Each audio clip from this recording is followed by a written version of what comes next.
You're just too perfect.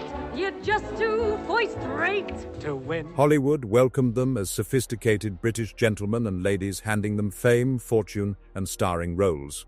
But behind the polished accents and elegant manners were explosive tempers, bitter feuds, alcoholism, shocking affairs, ruthless egos, and careers consumed by scandal. Today, we're counting down 40 British stars, including Laurence Olivier, Vivien Leigh, Richard Burton, Peter O'Toole, Christopher Lee, Deborah Kerr, Joan Fontaine, and George Sanders, revealing the dark side of old Hollywood that studio publicity tried to hide. But nothing compares to number one, an actor whose chilling suicide note became one of the most infamous final messages in Hollywood history. Stay until the end, because these true stories prove that behind Hollywood's golden glamour was a far darker reality. If you're into untold Golden Age Hollywood history, hit subscribe now. Because this channel digs up the stories the old studio biographies tried to bury. Chapter 1, The Cruelest Cynics. George Sanders, Laurence Olivier, Vivien Leigh, Rex Harrison, Stewart Granger. Number 1, George Sanders. George Sanders built a career playing charming villains, and off-screen the charm mostly disappeared. He was married 4 times, including a famously volatile marriage to Sardisar Gabor that ended when he left her for her sister, Magda Gabor. Colleagues described him as cutting and sarcastic, someone who stayed in character between takes just to unsettle his scene partners. He was open in interviews about not reading his fan mail. In 1972, Sanders died by suicide in Spain, leaving behind a note that read, "Dear world, I am leaving because I am bored." It remains one of the most quoted farewell notes in entertainment history. Number 2, Laurence Olivier. Widely regarded as one of the greatest stage and screen actors of the century, Olivier was also known for a temper and a competitive streak that unsettled co-stars. During the filming of Marathon Man, tension between Olivier and Dustin Hoffman over their differing acting methods became part of Hollywood lore. Olivier's marriage to Vivien Leigh, who struggled with bipolar disorder, was strained for years before the couple divorced in 1960. American directors on films like Wuthering Heights and Rebecca found him exacting and difficult to satisfy, a perfectionist who pushed back hard against direction he disagreed with.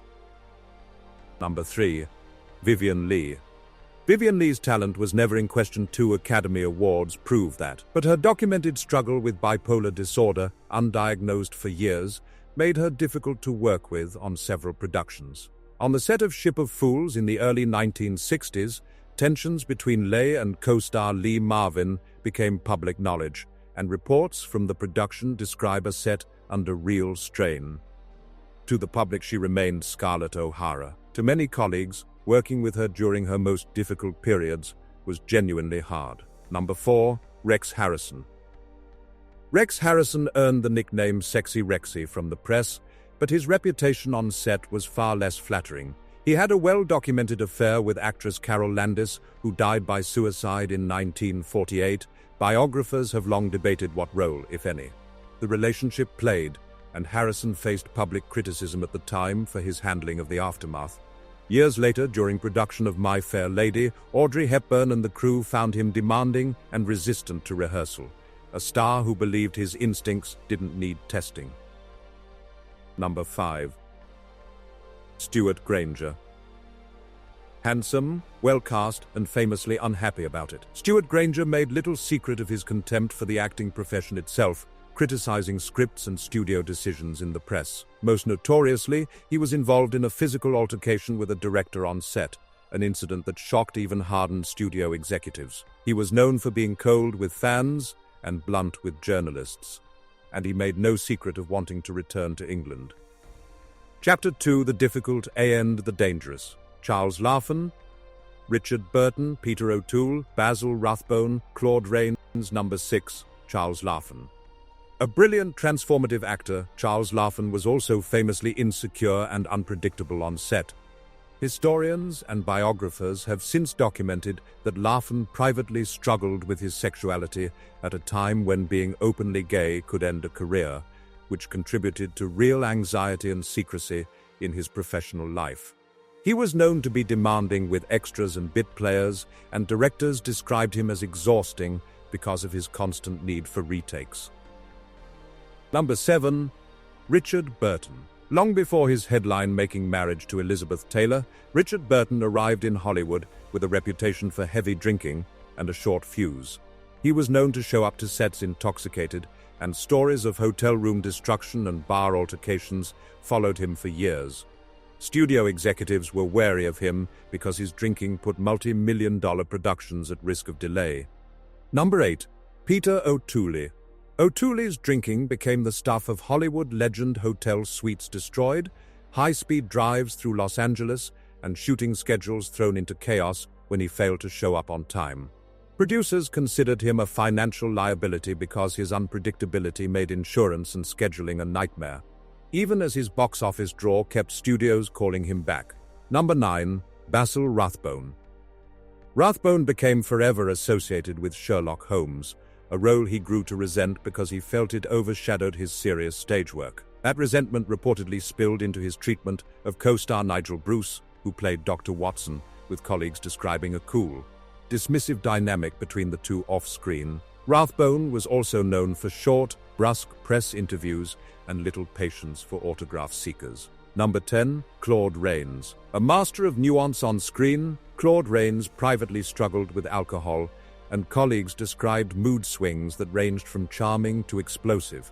Directors including Michael Curtis found him strong-willed about how scenes should be played, leading to friction on set. Despite his polished on-screen image, working with Rains was, by multiple accounts, unpredictable. If you're enjoying this, and I know some of these names are surprising, drop a comment with which one shocked you most so far. We're only 10 deep. 30 more to go, and the snobbery gets even more brutal. Chapter 3. The Snobs Who Hated Hollywood. Leslie Howard, James Mason, Robert Newton, Trevor Howard, Dirk Bogarde. Number 11. Leslie Howard. Best remembered as Ashley Wilkes in Gone with the Wind, Leslie Howard privately viewed his Hollywood work as beneath his classical training.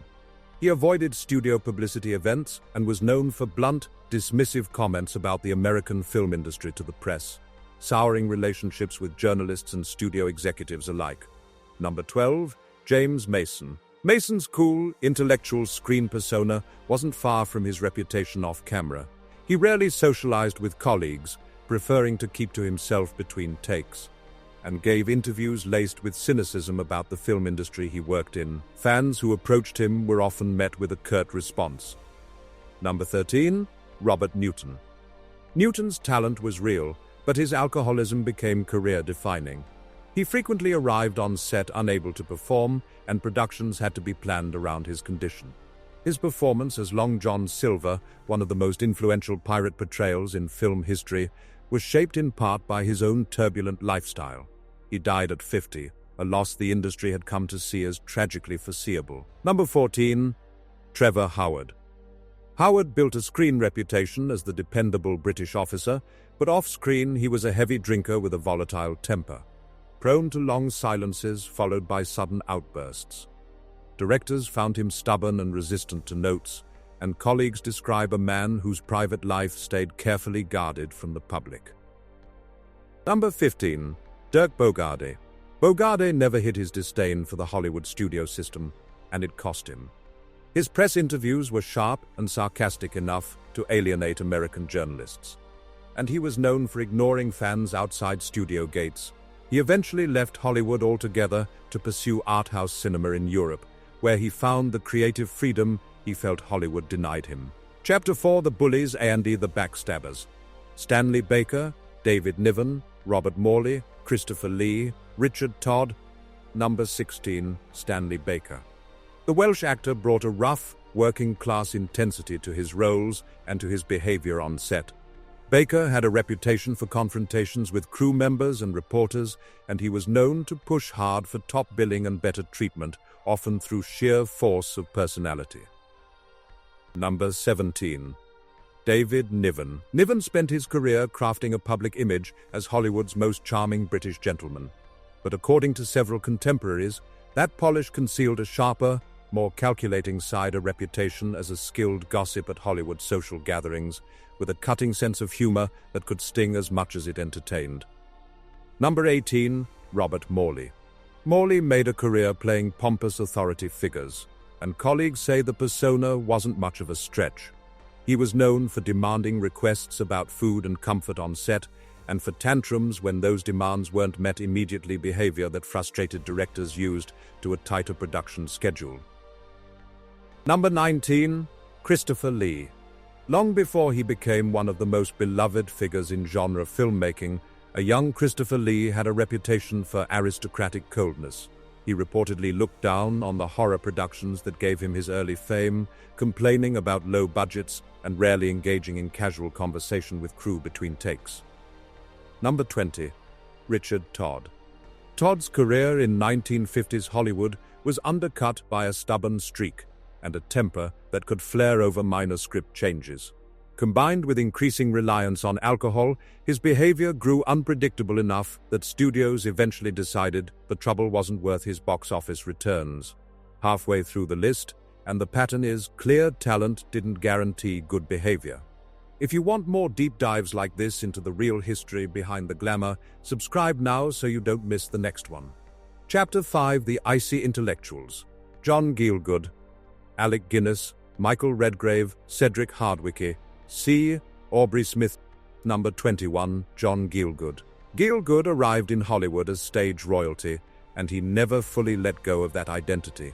Directors sensed a man who viewed film as commercially beneath the theater, and while his performances in works like Julius Caesar and later Beckett brought prestige to a production, colleagues often described a cool distance that was hard to break through. Number 22. Alec Guinness. Guinness treated fame with visible discomfort, which read to some as arrogance. His performances in The Bridge on the River Kwai and Lawrence of Arabia proved he could anchor a major production quietly, but he had little patience for shallow questions from the press and preferred serious material over stardom for its own sake. Number 23. Michael Redgrave. Redgrave carried an anxious, private intensity that many in the industry mistook for aloofness. Trained in the disciplined British stage tradition, he found Hollywood's culture of self-promotion exhausting, and directors and publicists alike described him as difficult to read and hard to package for American audiences. Number 24. Cedric Hardwicke. Hardwicke's booming presence made him perfect for judges, generals, and authority figures, and just as commanding off-camera. He was blunt and formal, with little patience for uncertainty from directors or looseness from fellow actors, and crew members often described feeling inspected rather than welcomed on his sets. Number 25. C. Aubrey Smith. Smith became the symbolic head of the so-called British colony in Hollywood, a tight social circle of expatriate actors known for their cricket matches and old-world manners. To outsiders, that colony could feel exclusionary, a private club of accents and hierarchy operating inside the American film industry. Chapter 6: The Guarded A&E the Grand. Ronald Colman, Herbert Marshall, George Arliss, Noel Coward, Ivor Novello. Number 26. Ronald Colman. Colman's velvet voice made him a romantic idol, but his intense privacy frustrated a studio system built on constant publicity. He avoided the Hollywood social circuit almost entirely, which studio executives, eager to sell every hour of a star's life, found difficult to work with. Number 27. Herbert Marshall. Marshall's restrained, dignified screen presence carried over into his private life, and that restraint could read as emotional distance. He rarely engaged in Hollywood's social rituals, and while producers found him reliable, some felt he lacked the accessibility the star system demanded. Number 28. George Arliss. One of the earliest British stage veterans to dominate the sound era, George Arliss won an Academy Award for Disraeli and used the authority that came with it fully. He was known to influence casting and material on his productions, a level of creative control that could feel overwhelming to directors and younger actors alike. Number 29. Noel Coward. Coward's wit was his weapon. As a writer, composer, and performer, he had little patience for weak material or fake sophistication, and he rarely hid his boredom in a town built on flattery. Producers wanted his elegance, but not always his blunt opinions. Number 30. Ivor Novello. A romantic idol, composer, and playwright, Novello understood the power of image before modern celebrity branding existed, and that self-awareness could read as vanity. His theatrical, carefully staged manner stood out against Hollywood's increasingly fast and cynical style. Chapter 7: The Women Hollywood Couldn't Control. Gladys Cooper, Elsa Lanchester, Margaret Rutherford, Deborah Kerr, Jean Simmons. Number 31, Gladys Cooper. Cooper brought decades of stage experience to Hollywood, and it showed in a no-nonsense confidence that some read as coldness. In films like Now, Voyager, and The Song of Bernadette, she brought precision and control qualities that made her intimidating to co-stars who lacked her discipline. Number 32, Elsa Lanchester. Immortalized by a few minutes of screen time in Bride of Frankenstein, Lanchester was too eccentric for conventional Hollywood glamour and too sharp to be easily managed. Her marriage to Charles Laughton placed her inside one of the era's more complicated public partnerships, and colleagues describe her as witty, unpredictable, and unwilling to be packaged as a typical studio actress. Number 33, Margaret Rutherford. Rutherford's unconventional comic timing made her unforgettable in films like Blithe Spirit and the Miss Marple pictures, and hard for directors to direct. Her performances bent the rhythm of a scene toward her, which could frustrate co-stars unaccustomed to being upstaged by a supporting player. Number 34, Deborah Kerr. Kerr was marketed as the picture of refined, proper British womanhood, and she often pushed back against that image. Her famous beach scene in From Here to Eternity shocked audiences precisely because it broke from the persona the studio had built for her. She was known to be private and firm with the press, which some executives found difficult to manage. Number 35, Jean Simmons. Simmons arrived in Hollywood young and marketable, but she consistently pushed for better roles, better contract terms, and greater creative respect, a stance that clashed with a studio system built on compliant, grateful stars. That resistance made her unpopular with certain executives, despite her clear talent. Chapter 8: The Final Five. Joan Fontaine, Merle Oberon, Anna Neagle, Hermione Gingold, Kay Kendall. Number 36, Joan Fontaine. Fontaine's fragile on-screen presence in films like Rebecca and Suspicion masked a sharper, more competitive personality. Her decades-long, well-documented feud with her sister Olivia de Havilland became one of Hollywood's most famous family rivalries, and colleagues described her as capable of pointed, cutting remarks in interviews. Number 37, Merle Oberon. Oberon carefully guarded her personal history throughout her career, at a time when Hollywood studios pressured performers to reshape their backgrounds to fit marketable narratives. That secrecy fueled industry gossip for years, and some colleagues found her demanding about lighting and camera angles, understanding better than most how fragile a constructed image could be. Number 38, Anna Neagle. A major star in Britain, Neagle never fully translated to the American market. Her polished, disciplined manner, sometimes read as stiff by Hollywood standards, and her close, long-running partnership with producer-director Herbert Wilcox led some industry insiders to view her career as operating inside a protected bubble. Number 39, Hermione Gingold. Gingold's blunt, theatrical comic style in films like Gigi and The Music Man meant she rarely faded into the background of a scene.